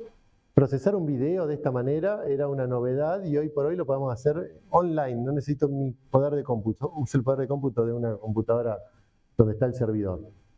Y generar animalitos y objetos y demás, hoy es una realidad. Ya no es ciencia ficción, lo tenemos disponible y uno lo toma o lo deja, pero sepamos que esto va a estar. Entonces, no hablamos de reemplazo de trabajo, sino de asistencia en los trabajos y quizá no nos reemplace la inteligencia artificial en ninguno de los trabajos, pero posiblemente tenga mucha más fuerza un profesional que utiliza tecnologías de inteligencia artificial que el que no las utiliza. Ahí está el planteo de, ¿me meto en esto o dejo pasar esto? No tengo la respuesta, ¿no? Lo mismo para generar caracteres, tengo que generar una historieta, ya me quedé sin creatividad y bueno, generame en base a esto otros. Y la verdad es que estas cosas son científicas, ¿no? Son trabajos con modelos que están espectaculares, que esta gente, bueno, acá el señor Tangua lo mostró con generación de caracteres, o estos. Este está muy bien explicado en ciertos artículos. Lo muestra generando esto que parece ser trivial, pero en realidad esto no es trivial, esto conduce el mercado y da millones de dólares, si hablamos de dinero, y esto extrapolado a otros servicios mejora la calidad de la humanidad. Llegamos a límites que antes no hubiéramos ni planteado con la inteligencia artificial. O desocluir, o sea, inventar lo que pasó en un cachito. Acá les estoy mostrando también ejemplos del 2000, 20 aproximadamente, y hoy la desoclusión es increíble. El pedazo de imagen que puede inventar en base a lo que cree que puede haber pasado un sistema es increíble. Esto es 2017-2018. Claro, acá falta un pedazo del cartel, ¿no? No se va a dar cuenta un sistema inteligente que acá decía hotel. En 2018 no se daba cuenta que no decía hotel. Hoy una desoclusión, pero tremenda. Ahí tengo una chica, la saco y me genera el patrón del alambre y casi no me di cuenta que estaba la chica. Bueno, esto lo tiene Google Fotos. Agarran un cacho de la imagen, lo pintan, lo que quieren sacar, y la playa no tiene más personas. Punta Mogotes es el 18 de enero, a las 5 de la tarde. Le saco a toda la gente que no quiere y el mar está perfectamente delimitado donde está, ¿no? Y acá falta un pedazo de la imagen gigantesco. Y miren los balconcitos, por lo menos visualmente nos engaña bastante. 2024 es este trabajo. Lo que se podrá hacer dentro de 10 años, ¿no? Es inimaginable, ¿no? Es muy difícil. Después tenemos texto a imagen, como les mostraba, esto ya es todo generativo, ¿no? Porque estoy dando, en este caso doy un texto y genero una imagen, cosa que hoy tampoco es ninguna novedad, porque los hacen cualquiera de los modelos que uno puede pagar o no pagar. Entonces le ponemos el texto y generamos una imagen, o le damos la imagen y nos explica lo que hay adentro de la imagen en texto. El corolario de las cosas que se pueden hacer con esto es infinito, claramente, y no me voy a detener ahora porque sería infinito, pero 2016 ya podíamos interpretar una imagen, del 2016 al 2025 hay un abismo computacional, tanto en software como en hardware. Llenar una imagen, yo le digo, bueno, acá poné asfalto, ahí poneme autitos, ahí poneme edificios, y llenarlo con cuestiones reales, como se ve acá en el de abajo. 2018 era una gran novedad. 2025, un abismo, puedo generar lo que se me antoja, como se me antoja. Le doy un layout de donde quiero que estén objetos. Esto es al revés de lo que le mostré de Diego Torres, que estaba el humanito. Yo detectaba donde estaba el humanito y decía humano o person, y la probabilidad es al revés acá. Le doy el cuadrito donde quiero que haya un humano y arreglátela para poner un humano en ese cachito, o una jirafa en ese cachito. Y las imágenes generadas, 2022, es tremendo. Encima son de altísima resolución, y acá el modelo es distinto. Este no se llama GAN como el que les mostré, se llama Diffusion Model, que encima la idea es tan sencilla que uno dice, esto no puede funcionar. La idea sencilla, puesta ahí a entrenar, es increíble, funciona y lo hace espectacularmente bien. Cuando queríamos agrandar una imagen, por ejemplo, tengo una foto nuestra de 10×15 analógica y la escaneo, por más que le ponga puntitos, puntitos, puntitos, la foto sigue siendo aunque sea transformada en digital, sigue siendo de más o menos mala calidad. Si quiero poner la imagen de una foto nuestra en un edificio, así hecha en impresión, o hacer una gigantografía para cubrir toda una pared, era casi imposible. Las interpolaciones que a mí me enseñaron cuando me enseñaron procesamiento de imágenes eran estas, bicúbica. Entonces así quedaban las imágenes ampliadas. El pobre gatito, el autito, bien, pero ven que está medio nublado al margen del cañón, bueno, de todo el sistema de transmisión de la imagen que estamos teniendo. Bueno, 2022 en el mismo trabajo, miren lo que son las ampliaciones, ¿no? Acá no sé, las puse todas del mismo tamaño, ¿no? Pero lo que quiere decir eso es que tiene una cantidad de información de puntitos, de píxeles, inventada, y es increíble cómo se sigue manteniendo la calidad a pesar de estar muchísimo más creada en tamaño, ¿no? 2022, otra vez, ¿no? 2022 a 2025 también hay una brecha computacional y de hardware increíble, así que la verdad que no se terminaría nunca. Cuando viene la parte del texto, y me voy quedando sin tiempo, en realidad siempre pasa esto, ¿no? Viene lo que está en la actualidad cuando ya nos quedamos sin tiempo, pero sin el recorrido anterior, ¿cómo llegamos a esto? Cuando generamos texto, nos quedamos atónitos, porque ya la computadora, como dije al comienzo, la computadora habla, ya se metió en lo que solo el ser humano se podía meter, que era en producir información puesta en texto. Antes podía poner reglas, poner algunas palabritas sueltas. Bueno, ahora tengo links, pero ahora tengo el texto creado. Bueno, los modelos son cada vez más nuevos, esta también siempre va a ser vieja. Los modelos se llaman así, Large Language Models, modelos de lenguaje grandes porque están entrenados con una cantidad tremenda de datos en general para que sirvan, bueno, justamente en términos generales. Esto se llama Transformer. No pretendo que leamos estos bloquecitos, y pretendo que lo hagan mis alumnos de cuarto año de ingeniería informática por lo menos, ¿no? Pero fíjense que el concepto no va a cambiar demasiado. La terrible ganancia que hemos tenido en los últimos años es que cada una de estas palabritas se me transforme en un espacio latente, en un vector que se llama embedding. Y las palabras tienen distintas representaciones de esos numeritos, de esos chorizos de numeritos. Y encima, las palabras no pesan lo mismo, se llama modelo de atención. Cuando ustedes me están escuchando ahora, algunas palabras se les van y ustedes igual entienden lo que estoy diciendo. Digo, espero, ¿no? No escuchan todas las palabras, se escuchan las principales. Y bueno, acá computacionalmente hacemos lo mismo. Este procesamiento nos lleva a que todo el texto se transforme, adivinen en qué, en un espacio latente. Cuando nosotros ponemos un prompt en GPT o en Gemini, ese texto, palabrita a palabrita, se transforma en un vector y se juntan todos en un solo vector final. Eso es el prompt que se ha transformado en un espacio latente. Este es codificador, es un codificador del prompt en un espacio latente. Y este es un decodificador. Pongo una palabrita que no es nada, que es empieza la sentencia, y le doy esto. Y esto me va a dar una primera palabrita. Con esto y la primera palabrita me va a estimar la segunda palabrita. Con esto, la primera palabrita y la segunda palabrita me va a estimar la tercera palabrita. La tercera palabrita, la cuarta palabrita es una probabilidad de elegir una palabra de todo un diccionario. Una probabilidad. Entonces, intuitivamente, ¿cuál agarraríamos? La máxima, la de máxima probabilidad. Y el texto generado es lo que conocemos, ¿no? Acá me hace un informe de cómo diferenciar la ELA de la EM. ELA, todo esto, EM, todo esto, formato, de la viñetita, negrita para destacar alguna parte. Todo esto lo pudo hacer porque todo este modelo que se llama Transformer, de ahí viene el GPT, Generalized Pre-trained, está transformado, entrenado de antes. Transformer se llama al nombre que le pusieron a esto, vaya a saber por qué causa, ¿no? Generó el texto. Si yo cambio la probabilidad y le digo, bueno, no tome siempre la máxima probabilidad, toma la segunda probabilidad. Una palabrita que cambie va a cambiar todo el resto del texto. Vieron que a veces los modelos de texto se han utilizado, te propone dos posibles respuestas y uno puede elegir cuál es la mejor. O dice, no me gustó, genera otra y genera otra. Simplemente relajo y no tomo siempre la palabra de máxima probabilidad, tomo la que sigue o una más al azar y eso cambia absolutamente la respuesta de todo lo que sigue. ¿Ven que no hay inteligencia? Las palabritas se transformaron en números, los números se transformaron en vector y acá viene una secuencia de palabritas que se va realimentando y generando una nueva palabra.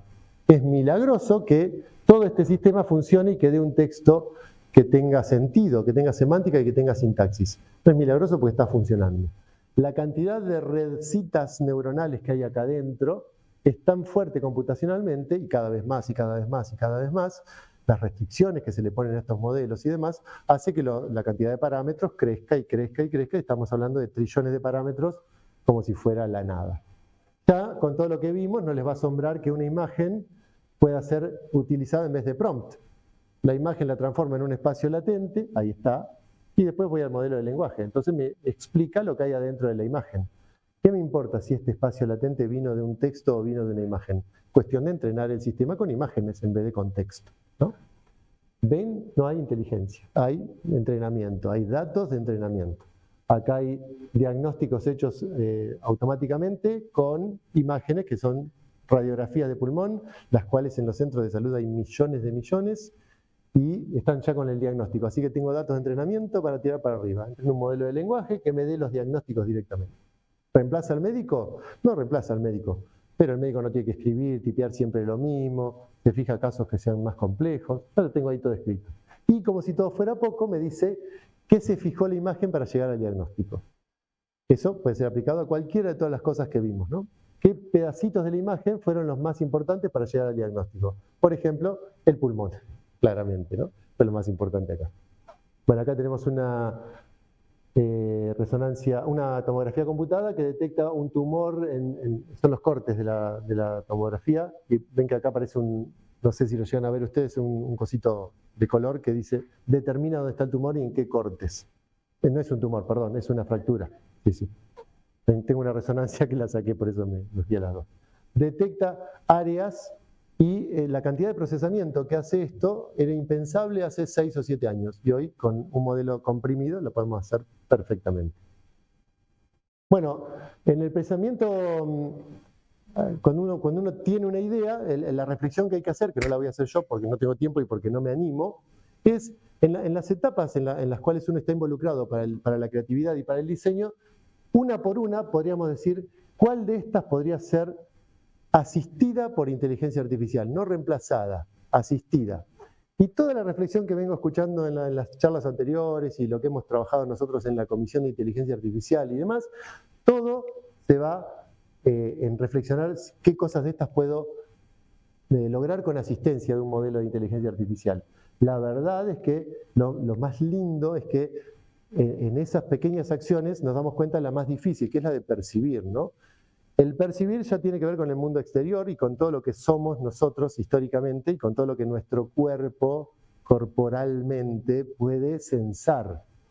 Quizá hoy, 2025, y no voy a decir nada del futuro, quizá hoy esa sea la limitación, ¿no? No hay un sistema computacional que pueda tener la percepción que tenemos nosotros tan integral. Tenemos cámaras que asemejan a los ojos, micrófonos que asemejan a nuestros oídos, sensores químicos que asemejan a nuestro tacto, a nuestro gusto, tacto, olfato, pero toda la conjunción quizá computacionalmente todavía le falte. La percepción es lo más tremendo de imitar computacionalmente, pero no me voy a jugar a decir que no se va a poder hacer dentro de un tiempo, ¿no?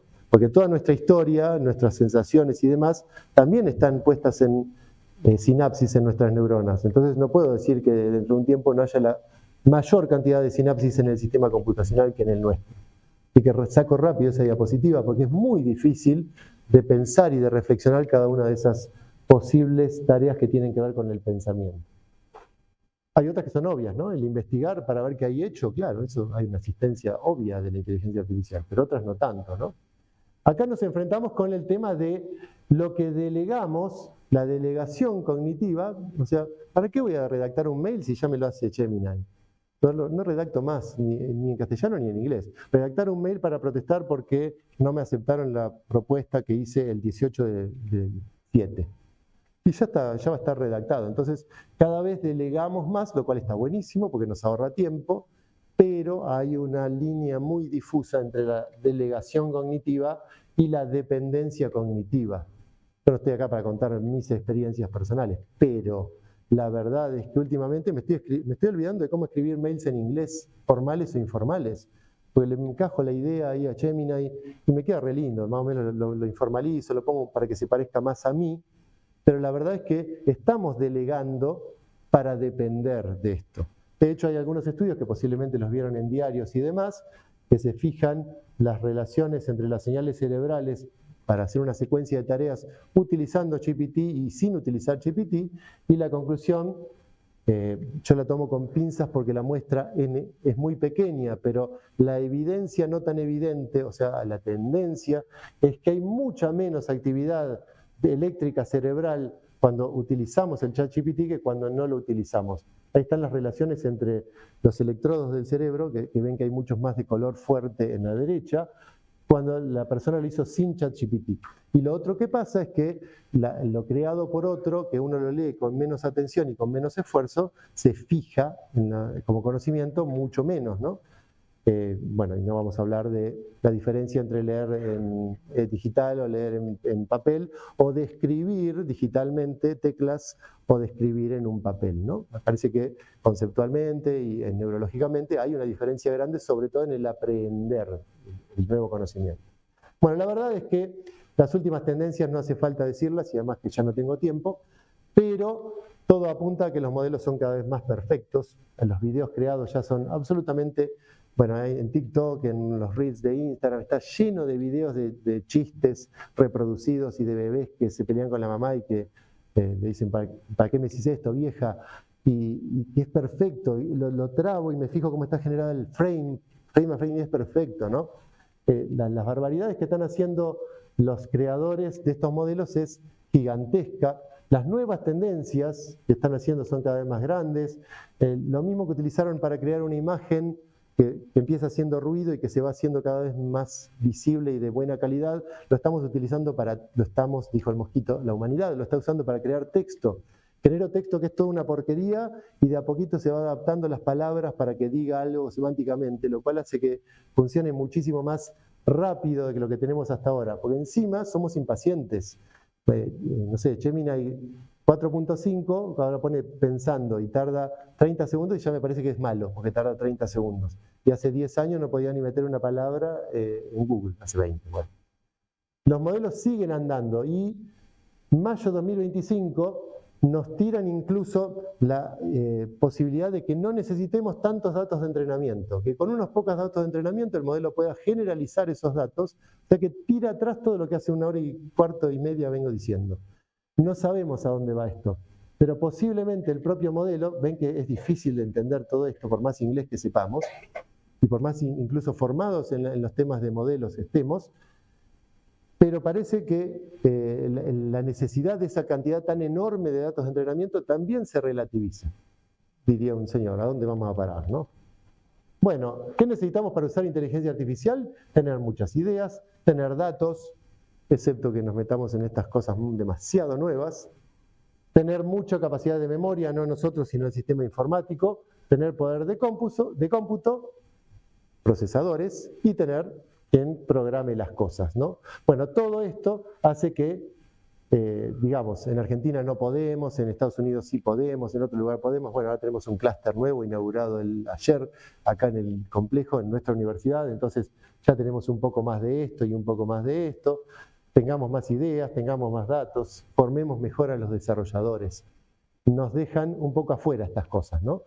Pero eso no puede ser excusa eso. Tenemos formas de trabajar con modelos que entren otra gente, que nosotros los podemos seguir entrenando. Se llama transferencia de conocimiento, y eso lo tenemos. Entonces, el argentino que ponga excusa, como soy pobre no puedo avanzar en estos temas, es una excusa nada más, porque la verdad que tenemos muchas más tendencias y, por supuesto, no sé si somos todos argentinos o la mayoría de argentinos o cercanos, los argentinos somos muy buenos en esto. En las ideas y en la libertad de creatividad somos muy buenos, comprobado de 1000 maneras diferentes. Entonces, si bien todo esto puede ser una limitación, no es la única, puede ser salvable, digamos. No es lo único que puede decir, esto no se puede hacer, porque acá también somos muy buenos, no yo. Digo, la formación que tenemos incluso en esta universidad. Bueno, por último, el chip cuántico que ayer también mencionaba la doctora Toscano. Esto nos destruye la mente, ya nos deja absolutamente afuera de cualquier cosa que podamos pensar. El chip cuántico intenta reemplazar todo el silicio, todo el germanio y todo lo que veníamos haciendo para hacer los chips que hacen andar nuestras notebooks, nuestros teléfonos y demás, con otro concepto totalmente distinto que viene de la física cuántica, la cual uno puede creer o no creer, pero cuando ve el chip dice, voy a tener que creer, porque esto existe, evidentemente, ¿no? Como la resonancia magnética. Yo no creo que nosotros tengamos cositos que giran adentro del cuerpo en un átomo de agua, pero la resonancia magnética funciona, así que ahí no hay mucho que discutir. Acá pasa algo parecido. Bueno, el chip cuántico tiene esta relación de procesamiento. En 5 minutos puede procesar lo que un chip de germanio o de silicio o más avanzado, tardaría eso que está ahí. Ni siquiera lo puedo mencionar. Un 10 a la 25, un 1 seguido de 25 0 de años. Con esa relación de procesamiento, ¿cuál es el límite de lo que podemos hacer? Si con esa relación de procesamiento y por lo tanto de memoria, no sé, almacenar los bits, los ceros y unos, almacenarlos en átomos, hay millones de átomos en un granito de arroz, entonces, ¿hasta dónde puedo almacenar cosas y hasta dónde puedo procesar cosas? Digamos, hoy por hoy potencialmente infinito. Claro, estos chips no los tiene cualquiera, pero los tienen. Microsoft, Amazon, Google y otras empresas tienen su propio chip, entonces no es ciencia ficción. ¿Hasta dónde nos puede llevar esto? No sé, pero que esto todavía no lo tenemos en nuestras casas, pero que existe, existe. O sea que el poder de cómputo ya no es excusa, la memoria no es excusa. ¿Cuántas neuronas vamos a poder interconectar? 800.000 veces más que en la memoria de un cerebro. Entonces, ¿hasta dónde puede llegar? Pues yo no seré el que dé esa respuesta. Y la disponibilidad en el mundo, fíjense, ¿no? Los modelos que se pueden entrenar, inferencing se refiere a consultar el modelo, no entrenarlo, solamente a ponerle un caso nuevo y preguntarle. Bueno, los países que pueden entrenar modelos y consultarlos son relativamente poquitos y más o menos si uno sabe un poco de geografía se da cuenta cuáles son. No es mi caso, no es que sea muy bueno en geografía, pero me doy cuenta cuáles son los países que tienen el poder de entrenar, que son los que hoy tienen el poder. Si son los que mandan todo, son los que nos cobran $20 por mes para usar un modelo de lenguaje. Y se lo pagamos todo porque decimos que no es mucho. Y no es mucho, y hoy acá en la sala, ¿cuánto recaudaron con nuestra cuotita mensual nomás, ¿no? Así que los países que tienen superpoder, obviamente que tienen más poder todavía. Y nosotros estamos adheridos a ese poder y no sé qué hacer para salir de eso, ¿no? Hay otros países que tienen la capacidad de inferencia solamente, o sea, no son capaces de entrenar estos terribles modelos, pero por lo menos los pueden tener almacenados y consultarlos localmente. Y la mayoría, la verdad que no. La verdad que podemos solamente utilizarlos allá donde están. El GPT nosotros no lo usamos acá en nuestra computadora. Corre en el modelo donde esté subido en OpenAI y Gemini correrá en los servidores de Google y eso es lo que está pasando en este momento. No digo que es bueno ni que es malo, pero es lo que estamos haciendo en este preciso instante. La verdad es que esta misma diapositiva hace 8 años yo la hubiera usado y hubiera dicho, bueno, como no vamos a llegar nunca a esto, no hay problema con lo que voy a decir ahora. Pero ahora, en base al chip cuántico y demás, ¿qué sabemos? Si la interconexión neuronal esta que estamos haciendo acá en capitas y qué sé yo, capas de neuronas y demás, no pueda llegar al procesamiento neuronal que tiene el cerebro completo. Nos van a faltar cosas para imitar al ser humano, o sea que eso del reemplazo, sigo poniéndolo en duda, ¿no? Pero la capacidad computacional del cerebro completo y del sistema nervioso completo ya no es tan ciencia ficción e imposible de imitar en un algoritmo computacional, que son neuronitas interconectadas, en definitiva, lo mismo. De hecho, nos ponen sodio, nos sacan potasio y las neuronas funcionan distinto. Cambiamos estas interconexiones y las neuronas funcionan distinto. Tomamos una droga y las interconexiones neuronales funcionan diferente. Entreno diferente el modelo. O sea, hasta puedo simular las perturbaciones del sistema, mucho más de hacerlo funcionar. Bueno, la inteligencia artificial general sería la cual yo le tiro cualquier problema en cualquier formato y él me lo puede solucionar de cualquier manera en cualquier formato. Por ahora no lo tenemos disponible, al menos en las computadoras que podemos acceder por internet y demás, pero ¿quién les dice que puede llegar a ser? Bueno, la última reflexión, robada hace muchos años de Social Dilemma, es el tema de los datos, de las redes sociales, lo que hacen con nuestros datos, que lo cuenta la gente de Google y demás. Es un documental que ya quedó obsoleto, sin embargo, la reflexión sigue siendo absolutamente vigente, que dice, cualquier tecnología suficientemente avanzada no se puede distinguir de la magia. Lo que hoy es magia, en realidad es tecnología, lo que pasa es que nos deja atónitos porque no puedo explicar toda esa tecnología. Lo que hoy es una sorpresa, dentro de 5 años va a dejar de serlo, y con el rate, con la tasa de evolución que están teniendo estos temas, ya no soy capaz de decir lo que va a pasar en 2026 directamente, ¿no? Bueno, para eso estamos, la guía del uso responsable de la inteligencia artificial que hemos generado en la universidad, ese es el cosito para escanearla y que la puedan bajar, es, miren el aporte, qué humilde y qué chiquito, y sin embargo hay que sentarse a pensar estas cosas, ¿no? De hecho estoy acá porque Paco me conoció en el comité, y son los aportes que podemos hacer cada uno desde su lado, porque esto nos tapa a todos, es un tsunami que no se puede evitar de ninguna manera. Entonces humildemente nos sentamos a pensar la gente que está dentro de SQR para por lo menos dar una guía de qué está mejor y qué está peor que otras cosas. Bueno, de mi parte, nada más. Muchísimas gracias por su atención.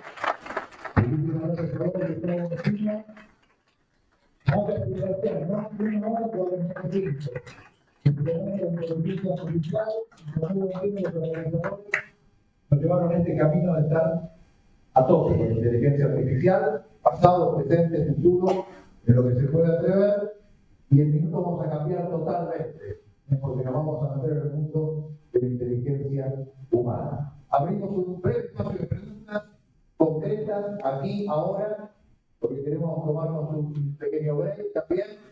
Ya está Álvaro Martínez con nosotros para la conferencia final de las 6 de la tarde. El honor de contar con el crédito marplatense del grupo Gustavo Martínez, también de poder tener figuras tan reconocidas y tan queridas también como Gustavo Martínez, que en los medios de comunicación nos ha acompañado y querer queriendo nuestras casas. Todos los productos en los últimos 20, 30 años. Gracias por dar. Bueno, espacio de preguntas. ¿O no? Ha sido súper convincente la aclaración por la inteligencia artificial. Bueno, muchísimas gracias. Por lo último, creo que justamente metiste la pata económica. Yo me voy a después el tema de la fecha, dentro del mapa que pusiste. En el esquemita que habías puesto de quiénes los trabajadores y demás que estaban a tu lado, y demás, digo, ahí faltaba la pata económica y los intereses, que es para mí uno de los demones en esto, porque eso no solamente en términos geopolíticos pasa la brecha, sino también en los desarrollos de qué temática, ¿no? Por ejemplo, en gestión del color hay una inversión enorme que tiene que ver con software y demás, pero no en teñido, por ejemplo, ¿no? Entonces, no es un tema de que la tecnología no lo permite, hay inversión en eso. Y en esto, me parece que justamente lo que tiene que ver con las reales problemáticas, digamos, que hasta en salud, hasta ahí en tema económico, hay también, ¿no? Absolutamente. ¿Cómo lo ves? Porque digo, en ese esquema no veo eso como problema que sí lo planteas después, pero que lo veo más allá de los políticos, lo veo desde qué cosas abordan, ¿no? Sí. Qué cosas no van a estar entrando ahí. Sí. Más allá de los datos que a su vez ingresan y los sesgos. Excelente reflexión, es más reflexión que pregunta, ¿no? La verdad es que esto es absolutamente limitado y de hecho le fui agregando stakeholders a lo largo del tiempo y la verdad es que lo planteé de una forma bastante romántica, ¿no? Si se quiere. Y sí, la verdad es que lo que conduce es eso. De hecho, el esquema más real que se me ocurre es el de OpenAI. Cuando se creó la empresa OpenAI era todo por la humanidad y para el bien de la humanidad. Cuando se vio la beta económica de los modelos de lenguaje, que al final es matemática, como expliqué todo esto, OpenAI pasó a ser Close AI. Le quedó solamente el nombre de Open, porque ya no sabemos cómo funciona ninguno de esos modelos. En realidad, tu acotación es la más acertada. Mata a todos estos stakeholders que son más románticos, pero que falta. Sí, absolutamente de acuerdo.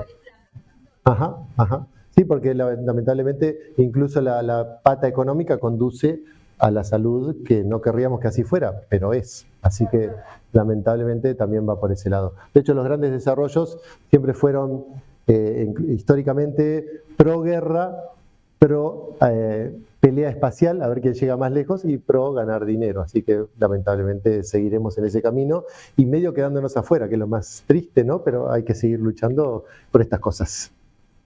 Renovamos el agradecimiento, el aplauso para Gustavo Mochino, técnico de nuestra Universidad que nos llevó con esta exploración por inteligencia artificial, el estado de situación actual y también lo que se viene para el futuro. Estamos preparando la próxima presentación, si les parece, vamos a hacer una breve, pequeña pausa de 5 minutos. ¿Le parece bien al equipo de organización? ¿Me confirman? Perfecto.